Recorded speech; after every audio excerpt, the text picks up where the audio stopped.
Welcome back. Caesar Rodney is known for scheduling difficult opponents, and that's one of the reasons they finished 2-8 last season. They graduated their starting quarterback, so the Riders hand the reins to junior Jared Wagner. They graduated 21 seniors in total, so this young team will certainly be tested against some strong opponents. And last year, Sussex Central Golden Knights had a slow start out of the gate, but something lit a fire under them, and they went on to win 5 of their final 6 games of the season. They graduated Keontae Sturgis, a third-team All-State selection, so this running game is going to depend on an experienced line to help them create some space to move the ball. And the Sussex Tech Ravens have a revamped offense. Junior quarterback Tajir Morris will be running the offense, and this kid, he's a serious threat. He can run it, he can throw it, and he's got speed alongside him in the backfield. Now, the Ravens may be able to fly down the field, but Spencer, Trey, even though there are just 10 seniors on this team, I'm fairly certain that this is going to be an exciting offense to watch. I think there's definitely something to that. We somehow caught up with the only man who has more energy than the Energy Bunny right here. And we got him to sit down for a few minutes, so we figured we might as well talk a little bit. Coach, thank you so much for coming down. Thanks for having us. The head coach of the Sussex Tech Ravens. Now, as you just stated, transitioning a little bit to a little bit of a no-huddle, a little bit more up-tempo with those athletes.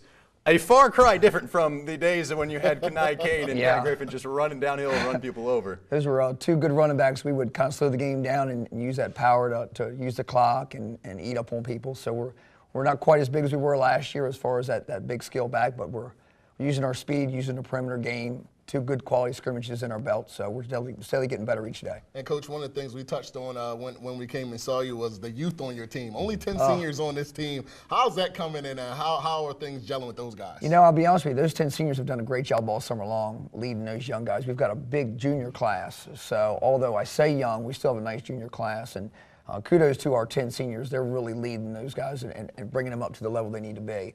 Our scrimmage schedule's been fantastic. We've scrimmaged 2 tough teams from Maryland, and we had William Penn at our house last night, which has given us a good test. We're maturing quickly, which is what we need to have before we face AI DuPont on that kickoff class. You know, Coach, when they sit here and talk about the powerhouses in D1, I mean, right now it seems to be Smyrna, Middletown, Sally's, and it doesn't feel like Sussex Tech is in that conversation right now where they had been for the last couple of years.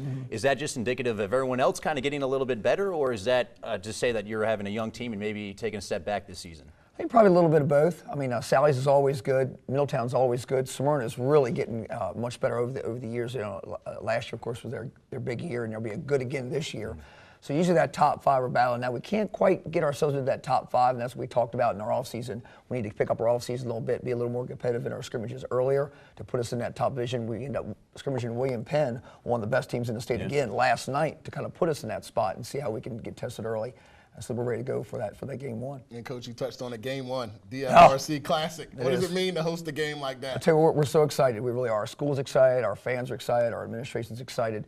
Great opportunity. I've had an opportunity the last 3 years to be involved with DFRC in the Blue Gold games. I got a good relationship with those guys. It's a great time there. It really is, yes, and it's just a wonderful experience. Everything they do there is special, and we like doing special things for our kids.